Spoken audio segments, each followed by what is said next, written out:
there. Can I just point out an interesting fact about Pittsburgh as they're rocking the black and yellow? That song is actually about Pittsburgh, black and yellow. They're the only team, only city in the world that all of their professional sports teams have the same colors. Oh, the really? Steelers, the Penguins, the Pirates, and now the Knights. Oh. There you go. So it's black and yellow. Black and yellow, goldish, or goldish yellow. and then yeah, white exactly. is like the third color. Whatever. Yeah, unofficial. Yeah, okay, cool. This is another very even plane. So we get very similar to what we had last time. Slightly more southern toward the west, but still very easy to spread out. Sharp shot and the guys from Wildcard straight up jumping out. Jumping, yeah. Yeah, they saw Elazaha was open the last game. To be fair, they did this yesterday on Miramar as well, and they were going very early whenever they could. Last time they were around Cabrera and over toward the ruins, the trailer park, etc. This time they're going to go, as you say, over to Butt Hair. So good position. I always wanted to say that. I'm sorry, but they'll get older themselves, and you're right. They would have scouted that last game.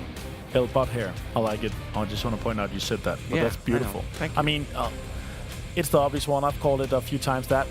It's, I mean, I'm not fluent in Spanish, I'm not good at Spanish, but I mean, I'm getting the hang of it. It's better than my pronunciations on most of these locations. That's good, though.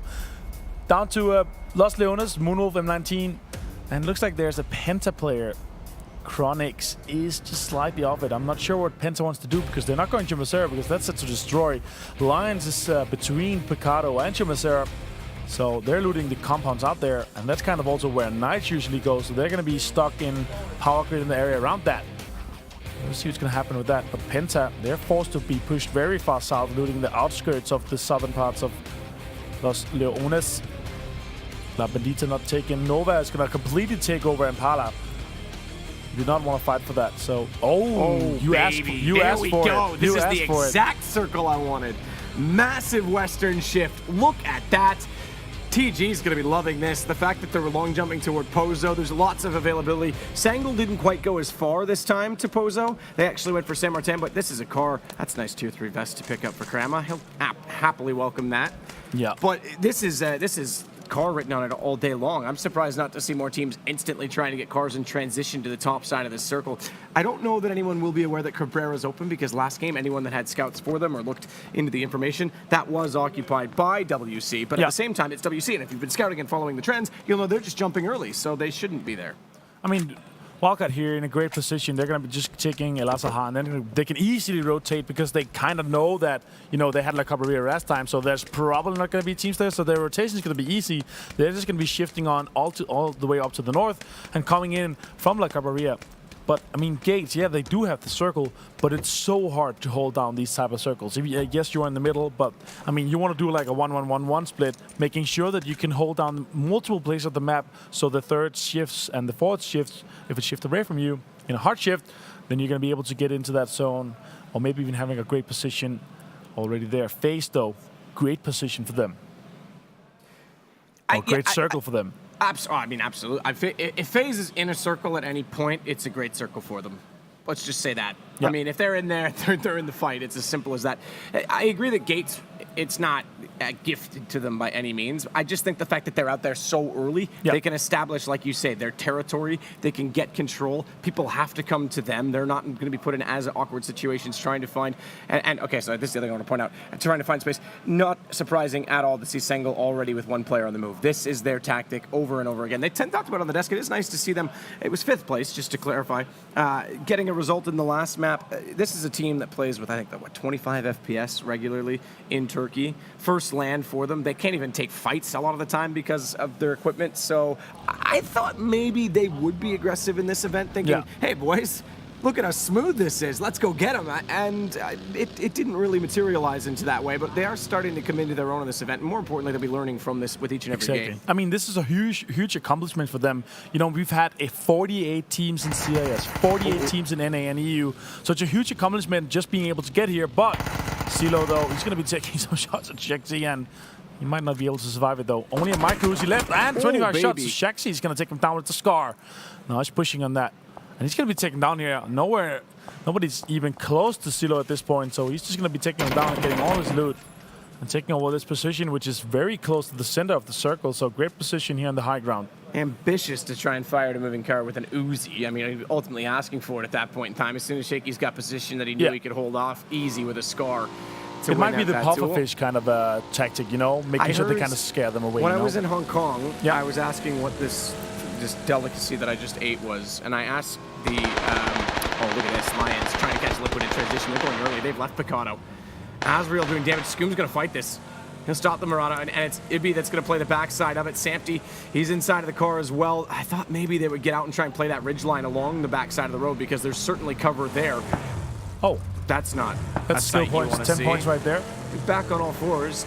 They've run someone over almost every game on their own team. So maybe try not to kill each other with cars. That's a good idea. But back to the point about the pufferfish. I said, what is this dish? And he said, chicken bubblefish. And that was like a direct translation from Mandarin, apparently. Chicken bubblefish. That's a pufferfish. I thought it was brilliant. Yeah. I love it. Because it tastes like chicken or what? I guess. It was just the way they translated it. And I was like, okay, I'll look that one up on Google. All right. Pufferfish indeed.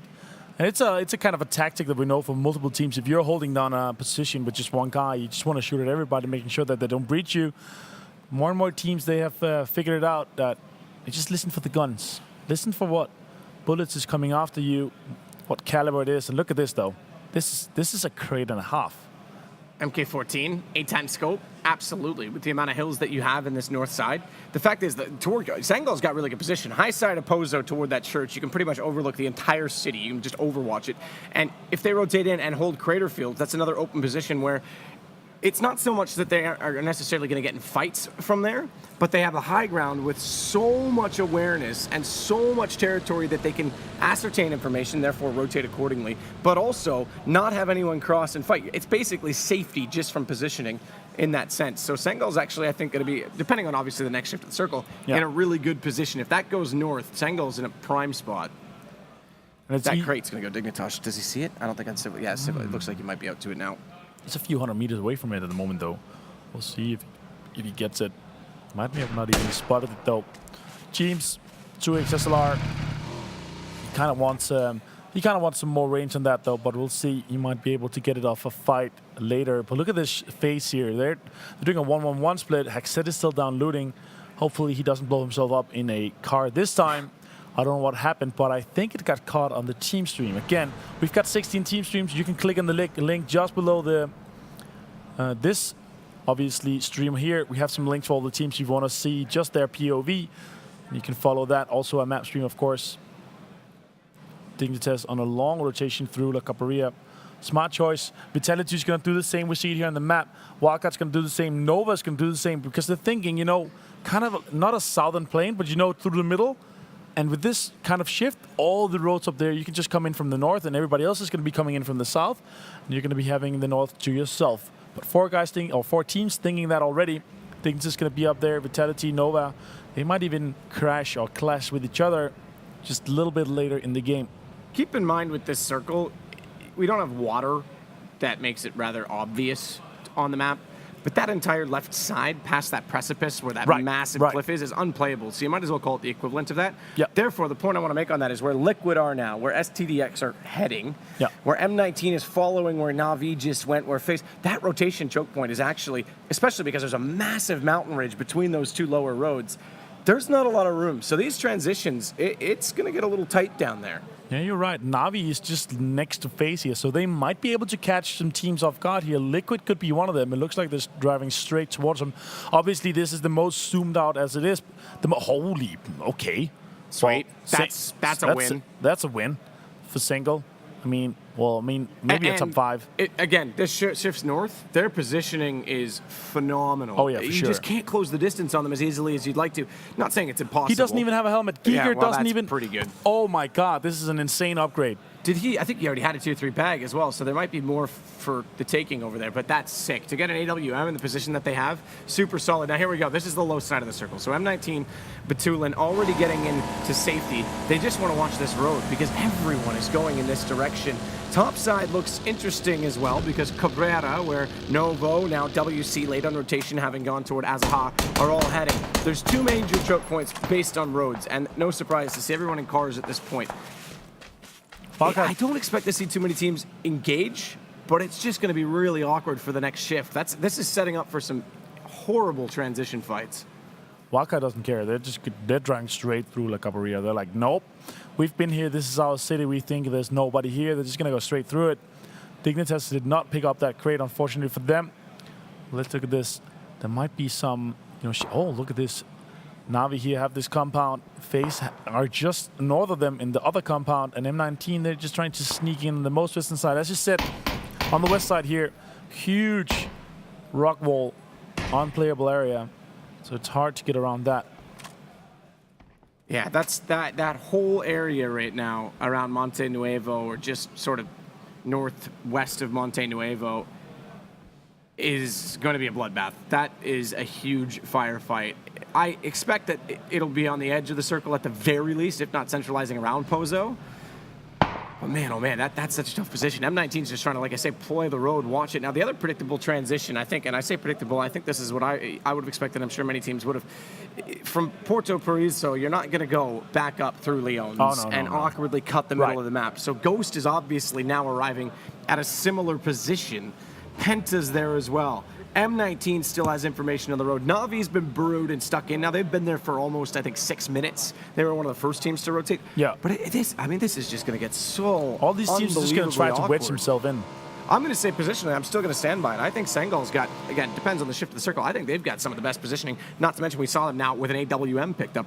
This is another great opportunity for them to score some huge points. See, Zone slowly moves in, and nobody's actually outside. Koi's just going to make his way in slowly, but everybody else is inside, and it's as usually what we see in the wrangle, everybody's in the center. Even if it's a town, they're going to go straight center. El Paso, nope.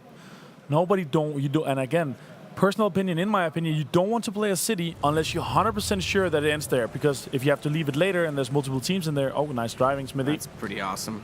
It's a, did he take a tire? Oh, no, he didn't. Oh, it looked like it took a tire. Look at the off shift it. straight on Pozo. Oh! Chronix here. Now, circle, pop, next circles come there, and all the teams are going to get ready here. This doesn't surprise me to see this centralized around Pozo. Now, that leaves potential for, I mean, no one in the city right now, but the fact that it is center, that leaves potential for teams to start to burrow into the outlying buildings around the edge of it, because that'll give them information for the next shift as well. No surprise, therefore, to see an immediate transition. This south, look at this. I mean, that map is just cluttered with teams. Everyone, bar one player, is still alive currently. And they're basically all going to hold hands and skip together toward the inside of this circle. Multiple teams arriving here. Knights is going to come in. Lions is going to come in. TeamGates are going to go in. Pozo, again, second circle. Pozo is straight smack bang in the middle. So you kind of guarantee, because of the shifts here, you guarantee that the third, maybe even the fourth circle will have some parts of Pozo in it. So they want to play there. They want to make sure that they get into the circle. Yeah, and that's, you saw them vacate the city after it was looted. Everyone said, you know what? No, let's hang on. You're right. Exactly what you said. It's going to come back into the circle inevitably. I want to point out something else as Moonwolf's going to get a knock on the board finally. They'll get another kill. I say finally because it's been that long since we've seen after that first engagement with Sengal and Silo. It's Liquid. This transition that they've done all the way from Picado, they've gone far west of the circle, knowing that the cliff's behind them, knowing that no one else is going to be there. And all they have to do now is, mind you, it is Liquid, so the circle's probably going to go away from them. Yeah. But if they can play these transitions right and clear, like we saw they did in the last map, I'm starting to see why they are a good Miramar team, because they are reading it. Now, there is one little stipulation on that, and that's a really far transition from Vitality taking that new ring road and coming down in from Ruins from Trailer Park. That's something that Liquid could get caught off by, but they are still considering it by the looks of it. Scoom, I think, was just looking in that direction. James is easily able to respond for it as well. And they don't want to keep all the costs. They're edge team. They want to make sure that if they're going somewhere in the third circle, they want to make 100% sure that it's going to end there. They don't want to dish their cars until that they're certain that they can go and fruit from there. Because there's still multiple roads that you have to cross in the open here. But El Paso, look at that amount of teams in the south here. So congested in the south. SetToDestroyX has realized that as well. Yeah. They're going to transition hard right and try and get a little bit further north before they rejoin. And the guys here still small compound, good compound. You just scout everything from. You can leave your cars. It's kind of an elevated area, so they can just leave it. Wildcard on the northern side of the crater field. See if they're going to push down to Sangle later. Mexi here. He has some ideas. Again, they're playing a split. Are they looking for kills, or they're just looking for territory? Greedy territory grabbing is just good for them. They're not inside a town, so they can allow themselves to do that. They're covering each other from multiple areas.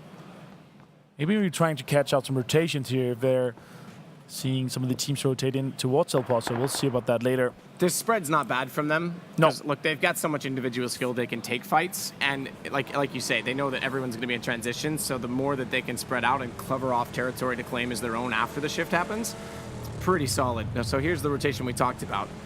They'll go just high of Nuevo before they re-enter on the STDX side. Meanwhile, Knights still very close to Lions. That seems to be a trend. There's similar colors assigned to them, and they seem to always be together on the map. It's somewhat confusing, I'm sure, to look at from range. As, FaZe in the open. Shots go out toward FuzzFace. I believe that's over on the left side. Chris is going to hear that. Now we've got the signaling between the two teams. This could also, if it focuses around the circle, similar to game 1, the very first game we had, where Wildcard picked up the win against, I believe it was Lions on the roof at that point in time of the church. It could be another situation where two teams, and Drayden's actually got Sonic, so overcommits to the peak. It could be another situation where two teams become aware that they're both in buildings and ignore each other, wait for everyone to come to them, and then engage. So keep in mind that if Pozo stays within this circle, there's going to be a little bit of cat and mouse going on, I think, between two teams that kind of have a mutual understanding, we'll call it. I mean, again, you also got to remember the amount of durability you're going to lose on your helmets and armors. You're gonna want that for later game. If you lose a helmet to a headshot evolution, like if you only have 50% or 20% durability on your armor, then you're not going to be able to fight for the later stages. And as Brexco shoots just a little bit here, it's actually going to pop a new circle. As we can see in the minimap here with Brexco, it's actually going to be having him on the southern side, just slightly in. It's going to send it just on top of FaZe, and now everybody, they're going to be moving out or to El Paso because it's still slightly in. But with this circle here, it's only just slightly in the north. So as I talked about earlier, you only want to play the city unless you know 100% that it's ending there, and it's only like a 30% chance that it's going to shift north. Tell me when you ever saw a third circle with that many steering wheels assigned to players' names. Right, you definitely don't get that on a angle. No. Sometimes on rotations, but not in the third circle, as you pointed out. Knights, though, they saw that. They want to leave. They want to play outside in the open here, so they're going to be taking some of the cratered areas around the fields. Now, Sangle is going to make a move as well. They're going to be taking over the northern part of El Paso. Wildcard, though, they've spotted them, so they're taking shots at them. Sharp shot, headshot on the BSD, and he's going to be finished up by his teammate, so that's one kill for Wildcard. Transition still 61 alive in the third circle here. It just talks to how many teams can be accommodated in this area here. And Wildcard. Oh no. Kickstart. You've done this yesterday. Right, he blew up in one of these Murados yesterday. I would, leave that there. Yeah. Just get rid of it. She's a smoking gun at this point. He's still catching them out, though. He's the one that saw that flip happen. Calamador's gone down. Another AWM with a sharp shot. He's got the kill, indeed. That AWM is starting to play off, and indeed, he is a sharp shot with it. And forget about meds being a problem. There's one on the ground. I'm sure he's got some anyway. They'll get Shaky's back up as they retreat to the red farm. Now, that is a revive going the way of WC, keeping it in mind that they are getting very, very aggressive onto Sengal, who had position on the hill, forced down it. We're caught in transition, and that single knock inside the door means they had to disengage. By the time they go back in, though, Shaxi was patient, and it pays off as WC very nearly closed the distance. No smokes down to the window, and Shaky's had all the vision that he needed. Tumai still going to rotate back in. He's got support system, but he gets behind them. That's the only kill going in their favor. He's got to try and clutch this back on his own. He's got his teammate and Kickstart who's still alive, but outside of the building, they'll spot each other in. Tier 3 helmet down. AWM is on his back, and Tumai says that, no thanks, you're not using that. I'll happily come back to gather that after we find your remaining teammate who is in the corner, and that is not a bad position at all for WC. Sure, okay, kills his teammate on the way by, but he'll get the res. Sangal gets wiped after what looked like they were going to be in another fantastic position. They go out in 16th, and that AWM now changes hands. It's going to go into the hands of Wildcard. We'll see what's going to happen with that later. They have to leave El Paso. Everybody's trying to exit it now. We still have SetToDestroy. They're going to set up a gatekeep. M19, they're going to be able to get out of El Paso. And as I said, then they don't want to stay in. Haxity's just got a crate. I didn't see what he got, but they have center circle, and he's just got looted up pretty considerably. So obviously going to have a tier 3 helmet, and there you go. Not as powerful, the ghillie on Miramar, obviously. Not the green one at least. You do have the other color one, which is slightly more brownish, sand color-ish, which is, it's okay, better. I like it. It's better, but still it stands out a bit more. The green one on the Wrangle, absolutely insane though. 4x only on the AWM. Yeah, not personal preference. What scope? Yeah, eight times for sure exactly. On the AWM. Also in the car or what? Yes, lately, yes. I used to be a 4 times car. Yes, exactly. The fact that I can zoom in and out. I used to be a 4 times car 98 point. Now I'm all 8 times. If I have that luxury, that is. 6 or 8 times for me as well. I love it. It's the good ones. The zoomable. When you can zoom, it's just so much better. Still, lots of teams in here, and I'll possibly see a nice overhead view of it.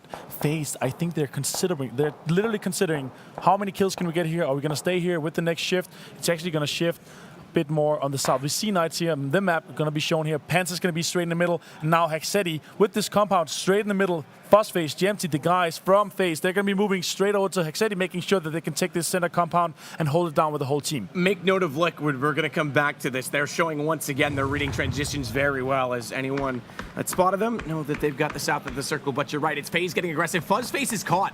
O'Connell's got the kill, and they're going to push off of this. He's trying desperately to get in, but it's Andy in the car that's already gotten close. Survivor's running in from the backside of SetToDestroyX as well, but they'll take advantage of a single knock and a nade. Is it going to go far enough? It's near the car. FaZe is up, but they're both going down. As Andy, the stand-in, showing some style as he throws out a beautiful nade. Again, O'Connell, he's aware of the situation. FaZe again is under threat of going out extremely early. It was 16th in the first Miramar game. It might now be 15th if not careful, as Haxi does, as the last man standing, catch one in transition, and Andy, he'll be finished off as a result of it, but that gives away Haxiti's position. Priority buildings do create for some evasion because Adudukaz needs a teammate inside with him. If he chases him up the stairs, Haxiti can easily drop back down on the outside. They've got to read this. Haxiti's the one that was tier 3'd up as well, so he's got the ability to fight, but with 3 players trying to come in behind. Mexi got both FaZe and GMT up. Look at this, they're pushing it now. Mexi's gonna take down O'Connell, finish him off as well. Now Moonwolf is down to 2, and FaZe and the guys from FaZe, they're all up at 4th again. That's tunnel vision if I've ever seen it. I didn't think he would even be given the chance to get those reses. I thought Haxiti was going to have to do all the work. Mexi's back down once more. So remember, these were the nated players. Gempty's on his own, but he can cover this situation because Fuzz is back on the res once more, and they have to rotate directly toward him. FaZe, I don't know how they've done it, but they have. They've stayed alive and in this fight. Moonwolf looked like they had every right to knock them out. This is actually a kind of a scary compound as well. You have so many riches and everything around it, so it's easily breachable. You can park your car where it's not going to be seen from this compound. And that's exactly what Moonwolf did to breach this compound. Perfect position and very good transition here from them. Unfortunately, a nade and 2 knocks is not enough. You're not going to take FaZe down just with 2 kills or 2 knocks on a nade. Yeah, that's the unbelievable part, isn't it? Because it looked like that was a foregone conclusion. So too with WC. They get 2 knocks and they engage. The knocks really allow for the engagement, and yet Moonwolf couldn't close it unlike WC did against Sango. So they'll play around each other. Moonwolf now knows they've got a massive problem because if you poke the bear, it's only going to bite back harder, and FaZe are certainly awoke to the fact that they are inside of that compound now with them. Wookie Bookie trying to go for some more long shots as always. As Tumai continues to be impressive. He'll find Chris from Lions after the early engagement from them has fallen apart. They're not yet inside of the circle, and keep in mind that Exco's trying to snake right now for Gates as well.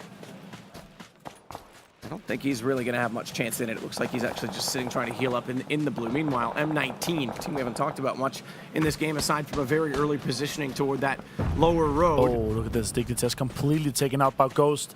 Out in 15 for them. Unfortunately, they're sitting in the comfort of the top 5 at the moment. So that's going to hurt their standings just a bit. Moonwolf and FaZe still in the middle. Penta in a good position as well. This is what I like about these zones here. You have so many hills you can fight. But look at that. I talked about this earlier. You don't want to go into a city unless you 100% know it's going to end there. Multiple teams did that. They're now fighting on the north side. We have 4 teams up there just fighting for it. Which brings back Liquid's incredible game sense. They read that and went immediately south side of this transition and said, guys, everyone's in Pozo. They've got that whole circle to work with. And who's the other team that's doing a very similar approach? It's Ghost again. If you wanted that showdown last game, you might still get it this time. It's going to go down inside of the blue after being knocked. Fignaldo's going to take out Tumai. So Wildcard now in a wild situation. Jazz is trying to get healed up inside of the smoke. There's so many players down in one position, and Nova wants to third man in on this, but Integrate, he's already gone down as well, and so too will Smithies. They're getting picked apart by Jazza, who's gotten heals off, but gets back up. He's got to run off this time. Very little to work with. 1 shot will do it, but he needs to res his teammates. He needs to decide which way he wants to go on this fight. Smokes will still favor him, and he can see Smithies, but he'll commit to the heal. Instead, Nate goes in, and down goes Vitality. And Nova, third manning in, will just barely, as the third man alive, will save the other 2. Fantastic here. Great position, as you said here. Third man coming down here to take this Lost HD on the top of the hill. They're making able, or, oh, look at this, and the third party coming in. I don't know if they have time because Navi's now heard all of this. That nade is amazing. Is it going to go too far? It rolls just barely over the hill. That would have been an incredibly long and very skilled throw. But it does draw the attention of Loss, who's scouting and allowing for his teammates to get reses in, and Navi's disengaged. They realize if that nade didn't hit, they've lost the chance, and they need to get toward the circle. FaZe are going to have company. Liquid's there now, too. Ghost has gone back out around. They've gone completely around Liquid. They've bypassed FaZe. They've bypassed Liquid. Penta's going to battle off with them. Nova now will engage. Navi's in the open. And this battle really defines the top side of the circle because SetToDestroyX are also nearby, but Nova's got the at least strength in numbers at this point in time, so as long as they can avoid Navi, who are still going to be throwing nades back in that direction. Makes is going to take down EB. And now the fight for the compound here is going to go down. Look at this eastern, northeastern side completely open. Knights has a good position here in the hills. Navi as well, but everybody is on the western side. We have 10 teams on the western side. Knights is on the eastern side. Penta and Ghost are also going to be in a game. So there's 3 battles for position. Penta and Ghost for the south side, the southwest side for Liquid, Moonwolf, and FaZe, and then obviously the fight we've been following at the north, which is heating up because Lions are about to be taken down and bow out early, and they will. They're going to go out in 11th place, which is a problem because this is the map that's carried most of their successes. SetToDestroyX now, with only 2 players, have Fignal, though, trying to capitalize on Nova's position. They can't do it. Survivor's going to be picked apart. Does push, though, to find one. Smithy goes down. He'll finish it. Take no chances. His teammate unfortunately goes down and succumbs to the nade, but he's got a chance to still make a play in this, and he's pushed Purdy off of it. Interrogate gone. Nova suddenly get picked apart by 2 SetToDestroyX players, and it's North Americans, Canadian orgs going to battle at the northern position on the circle. That seems somewhat fitting, if you ask me. Coffee, meanwhile, this is the battle we talked about in the south. Penta was fortified already inside of this compound. A Ghost want to try and penetrate it, push them out, clear the position, and then they'll be able to control the fight. Na'Vi has found FaZe. Taking them down in 10th place here. Super unfortunate for them now. Liquid is going to fight with Moonwolf, and they're going to take down Ibiza. Skoom is going to return on washout. Meanwhile, Profi is just sitting in this shack, just waiting here, and the zone is going to go north. Circle has gone away. Moonwolf is eliminated on 9th position. Liquid survived that. I'm not sure how many they got alive, though. It looks like this leads 2 or 3, maybe even 4. We'll see with that. Question for me is, does Ghost engage or not? They don't need to take this fight with Penta. Sure, they know that they're going to evade the building as well, but they could transition over to the right side and try and get away. In doing so, they've got a slight ridge that they can play, so long as they can get past where Profi is positioned. So smoke going, excuse me, that's a nade.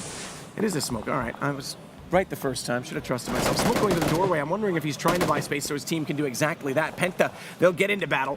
Meanwhile, it's Uba toward the top side once again that's going to get aggressive, rotate around. Navi, if they can take out Survivor, will cover off. Now the field comes into play. Purdy's going to try and snake in it, and the fact that Knights want to go toward the crate and play these hay bales does give them some coverage, but the ridge line above has a lot more to play and offer. It's ultimately a survival tactic playing in that position in the circle. Survivor taking down both Drainy and Shade here. He's single-handedly fighting off Navi. 2 knocks already. He's got a very good ridge to play with, as you see here. Uba and Pokémon, they got to go for the rest. As Drainy is going to be taking off first because he's the most low. And Profi, though, is going to take down Chronix. And there's going to be throwing Molotovs, and a full-on fight is going to go on with Penta and Ghost. He's going to come around the corner. He's going to take him down. Insane play by Brexo here. Nice push around the corner, being able to clear it. Great read. McCoy thought he was able to support that, and he wasn't actually peeking the right side. Breaksco taking down Profi has made this very, very problematic for Ghost. And they need to move. I mean, this transition has to happen. Okay, McCoy's backed out far enough now that Balak actually can head that same direction. They don't necessarily have to commit to this. They can transition away. Meanwhile, Liquid has gone directly toward Na'Vi as Kaint still tries to fire up toward the top of the hill. Fantastic shot from McCoy with that ACOG sight, excuse me.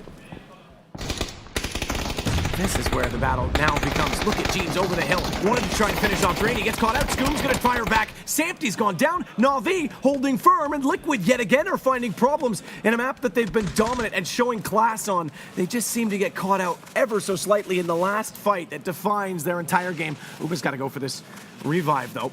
They've got the high ground to do it. Liquid's got the opportunity to try and do the same. Nope, they're going to bail. Skoom's going to leave Sampty. He's now got to play this alone. Penta's gone left. Ghost has gone right. And that's going to open up a massive fight to the bottom side. Survivor and Purdy can suddenly snake this. And who else left for M19? Who seems to be the snake every single time. But Zimple's going to do the same in the middle. Does manage to find Udyr. He's still pushing on. Good finish onto him as well. But the Blues all over him. And he's got no time to heal. He's going to go down as well. Picked off by Na'Vi at a long distance. It's Molodor that's done the shot. Ooh, but how many kills does Na'Vi have right now? This is a game and a half for them. The fact that they were able to control Liquid's positioning as well, huge, huge situation to find themselves in. And don't discount Knights. they've got 3 players still in this. We've not talked about them at all, but they've just been quietly going about business on the quiet side of the circle, quite frankly. Yeah, they had this whole southeastern circle to themselves, just controlling that hillside was so important for them. And now they've got the only half cover in the current turn zone. Together with Purdy, he's just chilling in the north here. And now Uber is going to take down Kane. Now Penta is out in 8th position. 3 guys alive, 9 kills with still 11 left. So they got 8 more potential kills. A lot of snakes. We got Scoom, we got Example, we've got Purdy, we've got Survivor, and we've got McCoy. So 5 solo players versus Knights, who have 3. And Na'Vi on the top side in the high elevated area with 3 as well. Uber commits. The confidence almost can be misleading a little bit for Knights and Na'Vi in this situation where they both have 3. That there's so many snakes alive. They better be on top of it. Obviously, they can see how many teams are left, but they better be on top of reading that situation, because these snakes, all they have to do is third man or crossfire these situations, and it's not unfathomable that one of these guys picks up the win in doing so. This could be another Knight victory.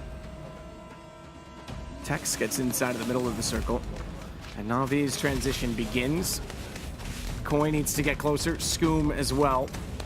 I think Purdy's going to be quite all right in this situation because the battle's going to be to the south of him. Good find from Uba. He's immediately taken down Scoom. So Liquid bow out. They're gone in 7th position. So a 3rd and a 7th on Miramar so far today. And Na'Vi, the team who was in 2nd as we started our Miramar campaign, can actually take a massive points haul again over FaZe, who went out so early on. In this, all things considered, Pokemon is going to catch out Purdy. He's gone. Another team eliminated as Nova go down and completely removed. So too will Survivor as SetToDestroyX bow out. It's really coming to be Na'Vi's game, but McCoy has been extremely coy and quiet as he wants to work up the side of the hill, and now it's Zimple that's going to try and thwart all possibilities of Na'Vi's win as well. Headshot easily available, but McCoy's trying to play this to his odds. Play this out as long as he can. And Knights, they're reading the kill feed and playing this as patient as they dare, because they know Na'Vi are in a much more timid position than they are. I say that, and they'll be engaged by Zimple. McCoy's gonna strike. Down goes 1. McCoy's taking out Shade. That brings Na'Vi 1 less, but he'll be found immediately after. Traded out by Pokemon. They now go down to 2 on the Na'Vi side, and Knights are capitalizing. They hear this. They don't want to wait for the shift. They want to try and engage. They know Na'Vi's weakened up, and they know that's the only other full team, or thereabout, I should say, still in this. Example, he's just waiting inside of a bush in the middle, hoping desperately that this goes his way. This is a snake and a half. He even left a first aid kit to make sure he could take it off his backpack, so he's filling much less on the screen. And look at this, Texas can't even see him, but Uba, Pokemon, they're just gonna lay on their stomachs here until they have to move. Texas, Drayton are inside the zone. Krama on a huge flank to make sure that when they run, they're gonna get a huge amount of pressure from the western side here. Krama as well going to that high ground. Example, is he going to get spotted ever? He's been here in 10 minutes. I mean, you called that he dropped that medkit, but he did drop it exactly where he's lying. Yeah. So he did try and make himself smaller, but it is kind of also visible in the same sense. So it's a bit of a catch-22. We'll see if Pokemon even does realize that he's there. He's throwing nades rather optimistically over the edge of the hill, hoping that he'll catch someone waiting down below.